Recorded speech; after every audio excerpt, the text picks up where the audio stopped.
जय यीशु की। मैं हूँ प्रियंका डामोर और आप देख रहे हैं रेडियो वेता शीर्षक की हिंदी सर्विस।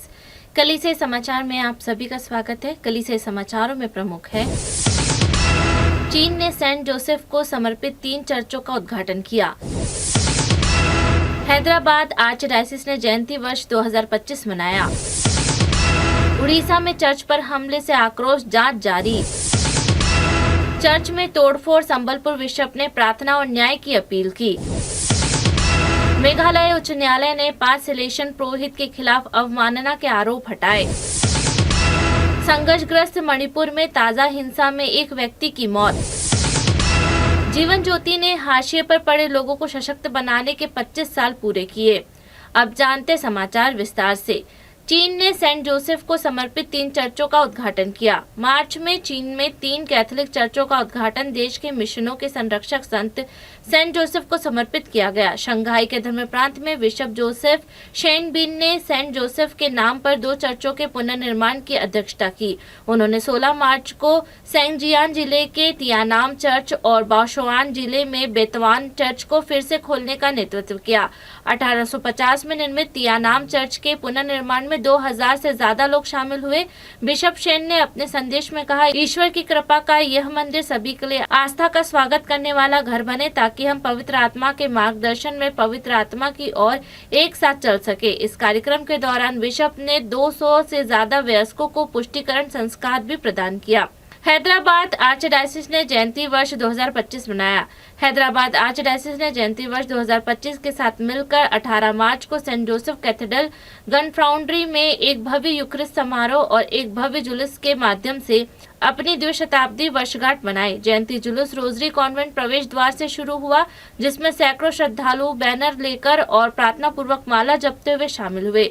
जुलूस का समापन सेंट जोसेफ कैथेड्रल के अपोस्टोलिक स्क्वायर में हुआ, जहां यूक्रिस्ट समारोह हुआ। कार्डिनल पुला एंथनी ने गंभीर यूक्रिस्ट समारोह की अध्यक्षता की, जिसे तेलंगाना कैथलिक बिशप काउंसिल के बिशप लगभग 300 पुरोहितों ने मनाया। खम्मम के बिशप सिगिली प्रकाश आशा के तीर्थयात्री विषय पर चिंतन प्रस्तुत किया, जिसमें श्रद्धालुओं को दया, मेल मिलाप और सेवा के साथ जीने के लिए प्रोत्साहित किया गया। उड़ीसा में चर्च पर हमले से आक्रोश, जांच जारी। उड़ीसा का ईसाई समुदाय 22 मार्च की रात को संबलपुर धर्म प्रांत के टिटलागढ़ पैरिश में होली फैमिली चर्च में तोड़फोड़ किए जाने से सदमे में है। राज्य की राजधानी भुवनेश्वर से लगभग 390 किलोमीटर दक्षिण में स्थित चर्च में चारों ओर बदमाशों ने सेंध लगाई, जिन्होंने पवित्र वस्तुओं को तोड़ दिया और चर्च की संपत्ति चुरा ली। संबलपुर के कैथलिक धर्म प्रांत द्वारा जारी एक आधिकारिक परिपत्र के अनुसार अपराधियों ने चर्च को तोड़फोड़ दिया, तंबू और दान पेटी चुरा ली, एक धार्मिक मूर्ति को नष्ट कर दिया और पवित्र यूक्रिस्ट को अपवित्र कर दिया। चर्च में तोड़फोड़, संबलपुर बिशप ने प्रार्थना और न्याय की अपील की। उड़ीसा राज्य के संबलपुर के बिशप निरंजन सुहाल सिंह ने अपने अनुयायियों से कुछ बदमाशों द्वारा डकैती के दौरान पवित्र जिन्स पर अपवित्र करने के बाद प्रायश्चित के रूप में प्रार्थना करने का आग्रह किया है। बिशप ने कहा कि पल्ली पुरोहित divine word father Joseph Antony ने पुलिस में शिकायत दर्ज कराई। बिशप सुहाल सिंह ने कहा, पवित्र ग्रंथों का अपमान और बर्बरता की घटनाओं ने हमारे आस्था समुदाय को बहुत चोट पहुंचाई है। उन्होंने अपने धर्म प्रांत के पुरोहित, धर्म बहनों और आम लोगों से इस दुख और पीड़ा के क्षण में प्रार्थना और एकजुटता में एकजुट होने का आग्रह किया। संघर्षग्रस्त मणिपुर में ताजा हिंसा में एक व्यक्ति की मौत। मणिपुर में 2 आदिवासी ईसाई समूहों के बीच हिंसक झड़प में एक व्यक्ति की मौत हो गई और कई लोग घायल हो गए, जो संघर्षग्रस्त पूर्वोत्तर राज्य में नाजुक शांति के एक और झटका है। 18 मार्च को हिंसा भड़क उठी और जब हमार समूह के सदस्यों ने मुख्य रूप से आदिवासी जिले चूराचांदपुर में एक सार्वजनिक स्थान पर प्रतिद्वंदी जोमी समूह द्वारा फहराए गए सामुदायिक ध्वज को हटाने की कोशिश की, जहाँ वर्तमान में कर्फ्यू लगा हुआ है। युद्धग्रस्त समूहों ने एक दूसरे पर पत्थर फेंके और क्षेत्र में तैनात सुरक्षा कर्मियों ने उन्हें तितर बितर करने के लिए हवा में गोलियां चलाई और आंसू के गैस गोले दागे। स्थानीय मीडिया रिपोर्ट के अनुसार मृतक की पहचान 53 वर्षीय लाल रोईपुई पखुमाते के रूप में हुई है। जिला मजिस्ट्रेट धरुण कुमार एस ने युद्धग्रस्त समूह को हिंसा छोड़ने और जिले में कानून व्यवस्था बनाए रखने में प्रशासन का साथ देने की अपील की। मेघालय उच्च न्यायालय ने पार्सिलेशन पुरोहित के खिलाफ अवमानना के आरोप हटाए। मेघालय उच्च न्यायालय ने पार्सिलेशन पुरोहित द्वारा लिखित माफी मांगने के बाद उन पर लगाए गए न्यायालय के अवमानना के आरोप हटा दिए हैं।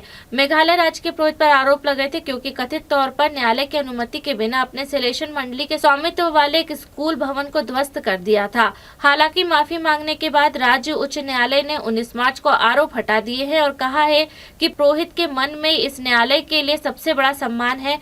राज्य की सर्वोच्च अदालत ने कहा, उच्च न्यायालय द्वारा पारित आदेशों की अवहेलना करने का कोई इरादा नहीं था और न ही है। उन्होंने बिना शर्त माफी मांगी। न्यायालय ने 28 जनवरी को पुरोहित, सागी स्टीफन, आर्कडियस पुवेन, एडमंड गोम्स, डांटेनियस फर्नांडिस और सिरिल टिर्की पर आरोप लगाए थे और उनसे यह बताने के लिए कहा था कि उन्होंने आपराधिक अवमानना के लिए दंडित क्यों नहीं किया जाना चाहिए।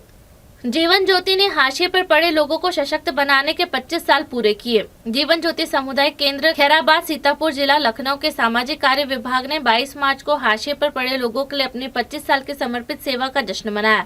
उत्तर भारतीय प्रांत के मैगजीन में होली क्रॉस की बहनों की सेविकाई के रूप में स्थापित केंद्र कमजोर समुदाय के लिए आशा और सशक्तिकरण एक प्रकाश का स्तंभ रहा है, जो स्वयं सहायता, आत्मनिर्भरता और मानवीय गरिमा का समर्थन करता है। यह उत्सव एक आनंदमय और प्रेरणादायक अवसर था जिसमें प्रांतीय सिस्टर लिनेट ने भाग लिया, जिसकी उपस्थिति ने उपस्थित सभी लोगों को उत्साह बढ़ाया।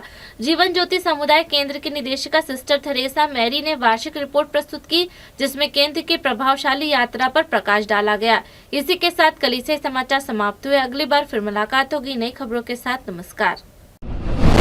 रेडियो वेरितास एशिया आपके लिए लेकर आए हैं RVA mobile app. RVA mobile app पर हमारे विभिन्न प्रकार के कार्यक्रमों का लाभ लें, हमसे जुड़े और एशियाई ईसाईयत की आवाज का हिस्सा बने। आज ही ऐप स्टोर एवं प्ले स्टोर से RVA मोबाइल ऐप डाउनलोड करें।